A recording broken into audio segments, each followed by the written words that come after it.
What is up, guys? Welcome to another video. In this video I'm going to share with you guys 10 things I wish I knew before I started running. I started running 3-ish years ago whenever COVID started, and I've learned a lot of things through trial and error. So hopefully with these tips you can avoid some of the error part and learn from my mistakes.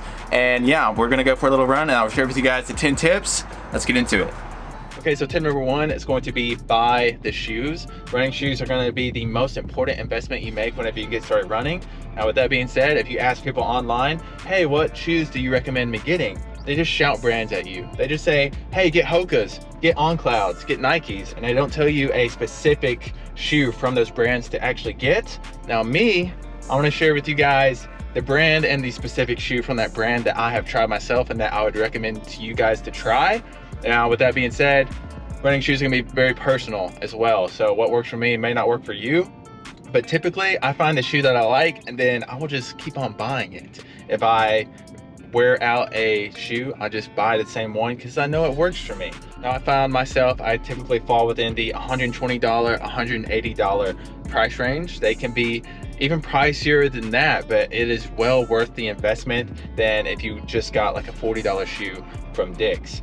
Now with that being said, you can also find last year's model on sale typically whenever brands come out with like the newest model. Say if they're coming out with the Nike Vaporfly number 3, you can find a Nike Vaporfly number 2 on sale for like a huge discount. So look for that if you're looking into saving some money. Now let's get into tip number 2. So speaking of buy the shoes, I just bought myself some new trail shoes, and tip number 2 is going to be using the runner's knot. So I'm about to show you how to tie the runner's knot and why you should be doing it. So to get started tying the runner's knot, you're gonna use your shoelace into that top eyelet that you don't normally use. Now, whenever you insert your shoelace into that eyelet, it's gonna create a little loop.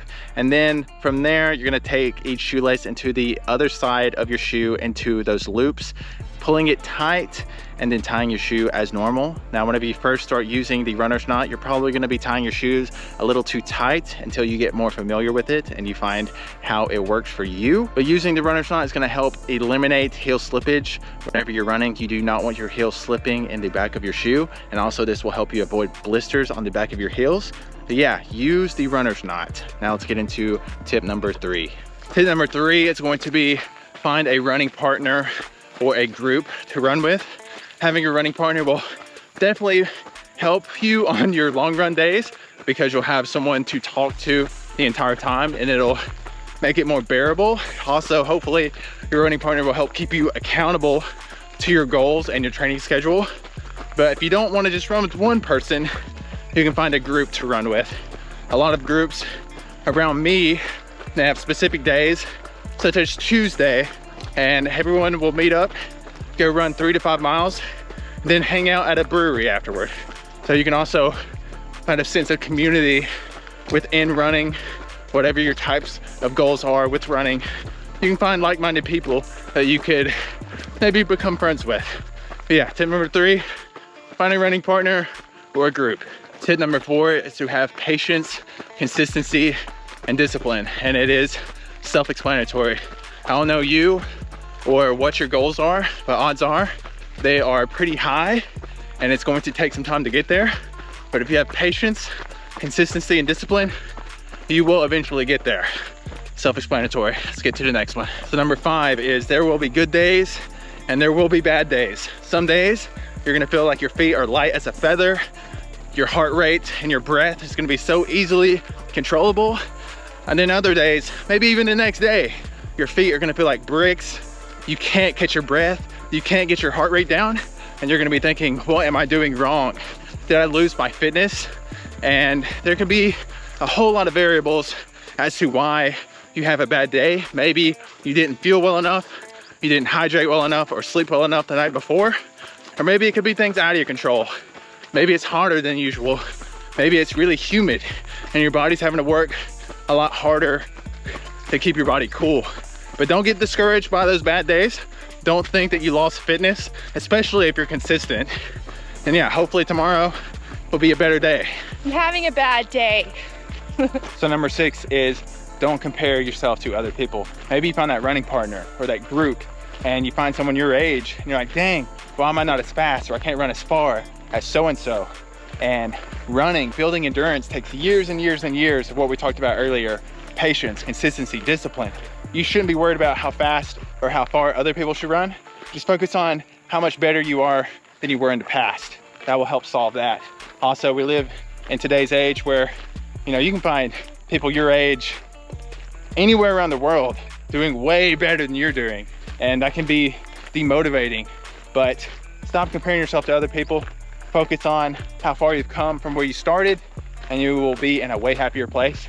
Let's get into the next tip. So number 7 is run slow to get fast. And this is a huge one, especially if you're trying to get faster. And it may seem counterintuitive, it may be a hard pill to swallow, but if you focused on building your aerobic base, running slower more often, running at a conversational pace, running with your running partner that you found, and being able to hold a conversation with them, you will get faster in the process. You don't know how many people I hear talk about, hey, every single day before work, I run 2 miles and I cannot break 13 minutes. And it's because they're trying to break 13 minutes every single day, and they're not seeing any progress from that. And if they just focused on, hey, majority of my runs, a lot of people follow the 80-20 rule. 80% of the time, they're running at this slow conversational pace to build their aerobic base. 20% of the time, they're doing some kind of workout, a threshold workout, maybe a tempo run, some kind of track workout, and they get faster in the process. But yeah, tip number 7, run slow to get fast. And this all comes down to another tip: patience, consistency, discipline. You got to follow those as well. But yeah, run slow to get fast. Let's get into the next one. So tip number 8 is know your why. And there are unlimited possibilities and reasons to why you run. Maybe you're trying to be healthier. Maybe you're trying to lose weight. Maybe you want to be able to run with your children. Maybe you use running as an outlet to help you mentally. Doesn't matter what it is, but you need to realize, hey, why do I run? So you can see the big picture whenever you come to those days where you don't want to get out of bed, you don't want to put your running shoes on. You'll know, hey, this is why I do this. And you won't get distracted by the little nuances of everyday life as to why you shouldn't run today, and you'll still do it. So know your why. If you don't know what your why is, better find it. So we were collaborating with Hydragun in this video, and it is a perfect segue into the next tip, which is recovery. Now, I've been injured for almost a month now, and I just started training again, and I'm definitely noticing the high impact stress that comes along with running, especially if you're new to running or you haven't ran in a while like me. And one way I'm combating that is using the Hydragun Atom. The Hydragun Atom is a small and portable massage gun. It has a premium build. The battery lasts up to 5 hours. Me and Harrison both enjoy using the Hydragun Atom. If you're in the market for a massage gun, I would highly recommend this thing to you. You can follow the first link in the description of this video and go check that thing out and get $15 off of your purchase. But if you're not in the market for a massage gun, recovery is still a priority, especially if you're trying to have longevity in running. Who cares how fast or how far you can run if you're always injured? So you really need to focus on recovery. And yeah, that's one way I like to recover, is with my Hydragun Atom. Let's get into the next step. So the 10th and final tip is going to be, don't set limits on yourself and don't let other people set limits on you. Whenever I first started running 3 years ago, I started running with the intentions of running my first marathon. And whenever I did that, a lot of people ask me, you know, why are you starting off with a full marathon? Why not a half marathon? And I guess the reason why is because I knew a full marathon was going to be hard. It's going to be difficult. It wasn't going to be an easy task, and I knew it would demand me to be consistent and disciplined with my training, and it scared me a little bit. And same thing happened whenever I wanted to run my first ultra marathon. They were like, why did you choose the 50-mile option? Why didn't you start off with a 50K and do a 50-miler? Just do like the typical step, like from lower to a little bit higher to a little bit higher. And I just like doing things that scare me, that I know are not going to be easy and that I could possibly fail at. And I'm not going to let other people's opinion dictate what I want to do or what goals I set for myself. With that being said, don't set limits on yourself, because you can go so much farther than you think you can go, and do not let other people set limits for yourself. But yeah, that's going to wrap up the video. Hopefully you got some kind of value from this. Subscribe, and I will see you guys in the next one.